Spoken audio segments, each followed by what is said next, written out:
Saudara, Anda kembali menyaksikan dialog kado akhir tahun Jember Raih Anugerah Meritokrasi 2023 dan masih bersama Pak Suko. Tadi terakhir kita membahas tentang definisi, kemudian manfaat, program prioritas. Nah, berkaitan dengan sistem merit di Kabupaten Jember ini, seperti apa penerapannya, Pak Suko? Terima kasih untuk yang di Kabupaten Jember. Itu sistem merit itu kan ada 8 area terbagi ke dalam 36 indikator. Mulai dari perencanaan, kemudian pengembangan kompetensi, sampai dengan yang ke-8 itu adalah bagaimana kesejahteraan. Nah, dari situ kami yang sudah melakukan yaitu proses seperti perencanaan. Itu kita melakukan yang namanya itu ANJAP ABK, analisis jabatan dan analisis beban kerja. Jadi seberapa sih yang dibutuhkan untuk jabatan di Kabupaten Jember itu, terus beban kerjanya bagaimana? Itu kami sudah melakukan itu.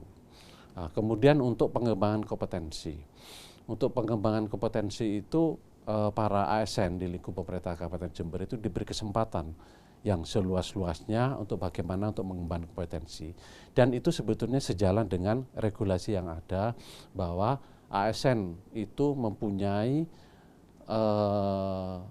mempunyai hak, ya, itu mempunyai kewajiban untuk mengembangkan kompetensinya itu minimal 20 jam per tahun.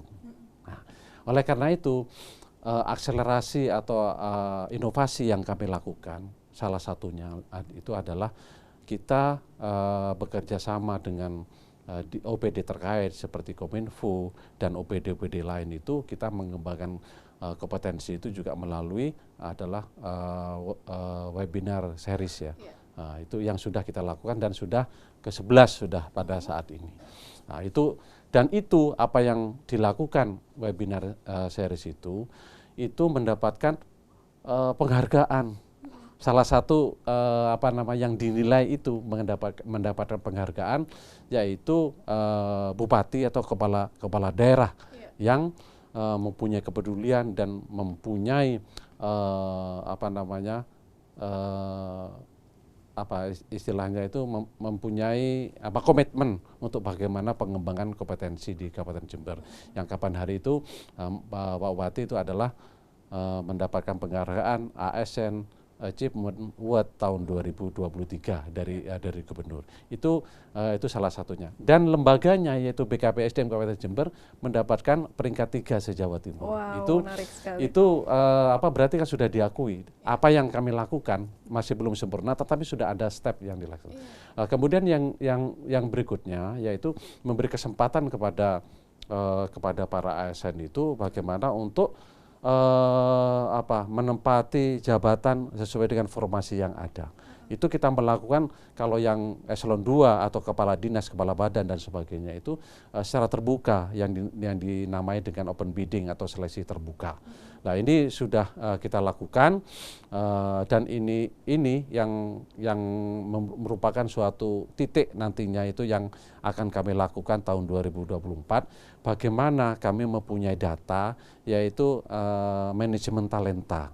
Nah, sehingga masing-masing ASN di pemerintah Kabupaten Jember itu terdata oleh kami, oleh BKPSDM sesuai dengan aplikasi yang ada nantinya itu setiap pergerakan bagaimana yang bersangkutan mengembangkan kompetensi itu sudah ada skornya di situ.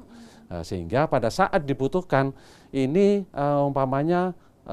dibutuhkan kepala dinas pertanian seperti siapa saja dibuka itu yang mempunyai kompetensi di bidang kapabilitas di bidang itu sehingga itu tinggal melihat aja sudah di situ. Itu mimpi kami bagaimana untuk ke depan itu bisa dilaksanakan, termasuk juga nanti untuk kesejahteraan. Kesejahteraan luar biasa, kami terima kasih kepada Bapak Bupati Jember. Mulai beliau itu TPP luar biasa Itu hampir 200 miliar yang dikucurkan untuk itu. Makanya kalau umpamanya masih ada ASN di lingkup pemerintah Kabupaten Jember dalam tanda kutip masih nakal dan sebagainya, itu perlu diajak komunikasi mungkin itu, ditanya dan sebagainya seperti itu. Karena memang sudah